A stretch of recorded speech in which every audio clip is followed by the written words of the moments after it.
Aquarius. Have a look and see, Aquarius, what sort of connection this is between you and this person. What is it that's bringing the two of you together?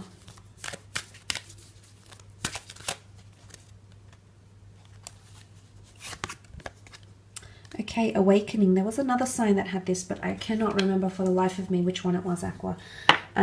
Okay, look, this is a very powerful connection because it's going to awaken something within you. The number 2 is quite powerful because it's the number of partnership. You also have the sign of partnership, which is Libra here. So I really feel like the two of you are being brought together because there's something that you need to realize or understand or acknowledge about yourself as an individual, but also as a lover or a future partner to someone.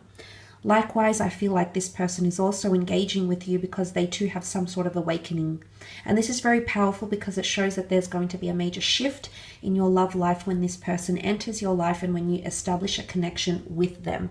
The card of awakening is really a card of enlightenment. It's a card of understanding, and it's complete brand new perception.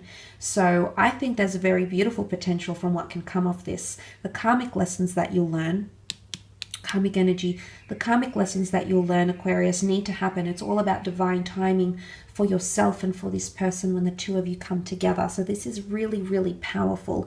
A beautiful connection here, possibly the first of its kind, or your second major love connection in your life. Let's have a look at the areas of strength in this connection, Aquarius. Okay, the Four of Pentacles. Four of Pentacles is really an energy where we hold on to something, we protect it, and we nurture it because we understand the value of it, and we don't want to let this go. Now, I feel like in one way, the attachments that you'll have to each other will be quite strong, and I don't think it's an unhealthy attachment. I think the two of you could potentially have a solid connection, but you're both quite codependent on each other. And that's not to say you'll both be really clingy. I think it's more to do with the fact that you'll both hold on to each other, but because it's coming through as equal, the 4 is an equal number. It's also a number of solidarity and concreteness. It shows that it's almost like you're bringing 2, the other person is bringing 2, and you make that 4 of Pentacles, and you hold on to each other. It's also a card of protection, okay? So maybe you're going to be very, very protective towards each other. You're going to stand up for your relationship. If there's anyone that has anything to say or, you know, put their 2 cents in, or if anyone was to ever offend or upset your partner or vice versa, the two of you will be quite supportive in protecting each other, lifting the other one up and helping them draw inspiration, okay, or giving them solace and or comfort as well. You also have the 10 of Cups, which is a beautiful card. This is actually the happily ever after card, so I think one of your strengths could be your ability to build a family together, find marriage, or live happily ever after together. This really is a card of completion. It's a card of fulfillment. It's looking to the rainbow in the sky. It's also optimism. And when we think about the rainbow, we understand why the rainbow comes out after the storm, after the hardship, after the obstacles. So I feel like it's your ability to always see the good in a situation, or the strength is here that both of you will see the best in each other as you overcome obstacles, and you'll always be, at least at some point, or at least to some degree, I should say, you will be quite optimistic because the rainbow is the colorful moments, the memories, the nostalgia, the beautiful emotions we feel when we're with each other. So this is very powerful. It's also, I do see the two of you falling in love, possibly creating a family. But this is having all your emotions here and a lot of affection. You're standing here side by side, embraced in each other's arms. So you're saying yes to each other, yes to the future, and you're also saying yes to what's to come, but you're standing hand in hand here. So this really is your partner in crime, the person who's going to be supportive of you, who's going to be encouraging of you, and vice versa. So one of your strengths is your ability to build and create a life together and be open to experiences. I think this is going to be an absolutely wonderful journey here for you, Aqua. Let's have a look and see where the challenges may lie, however.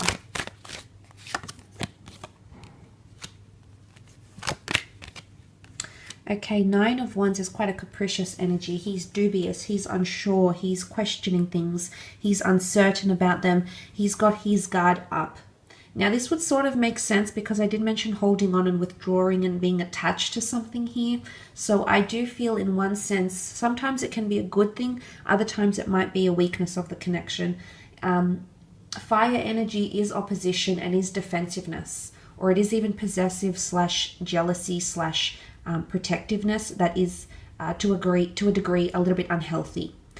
So it can be obsessive behavior. It can be ownership, someone wanting ownership and the other not letting, not letting the other break down those walls and or barriers, because the Nine of Wands, he's on guard, he's on alert here. So it's either defensiveness in bottling up what could be emotions, because you have the King of Cups who rules the emotional realm, or it's defensiveness or not wanting to open up about those emotions.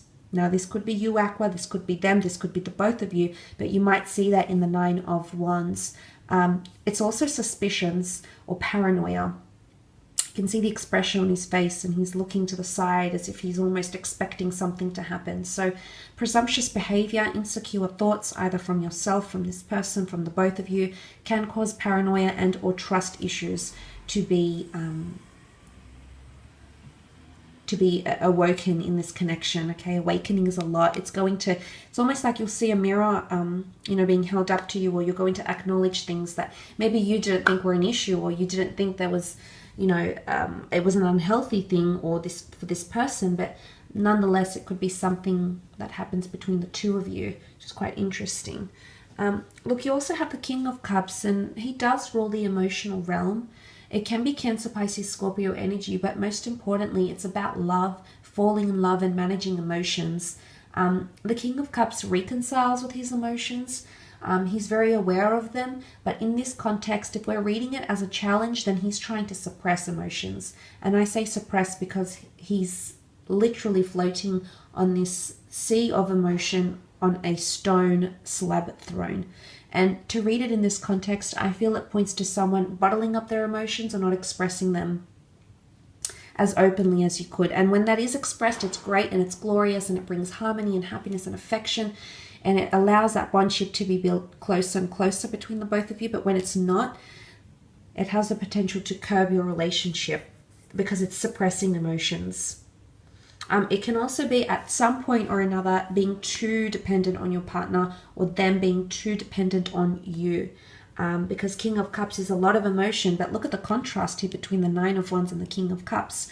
So at one point or another, you might be the one that's giving a lot of emotion and love, and the other person is feeling defensive. At another point later on in your relationship, this person might be the one that's giving you a lot of attention and love and wants to open up their emotions, and suddenly you're suppressing. It's also something linked with the subconscious. And I say that because we don't know what's underneath in the water here. We see eels or snakes, and the water is chaotic or choppy. So I almost want to say, and of course this is not something I could read into, whatever's going on in your subconscious is shaped and molded by your previous experiences, your relationships as a child, any sort of traumatic events that happened as a child, any sort of trauma bonding, or anything psychologically that affected you.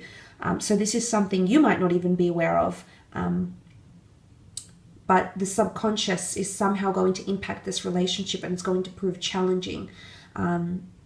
So that might have something to do with it. Some of you might be seeking professional help, or your partner might be seeking professional help, but things in the subconscious aren't readily, it's the way why we do things, and to understand that, I think it takes a professional, first of all, to help you uncover what it is that's going on in your subconscious. But maybe understanding that, maybe through spirituality, maybe through psychotherapy, maybe through meditation or prayer or religion, that might help you. But that could be an issue, okay, suppressed issues or the subconscious thoughts. I will leave it at that, Aqua. Thanks so much for watching. I hope you've enjoyed it, and hopefully we shall be connecting very soon. So take care and bye for now.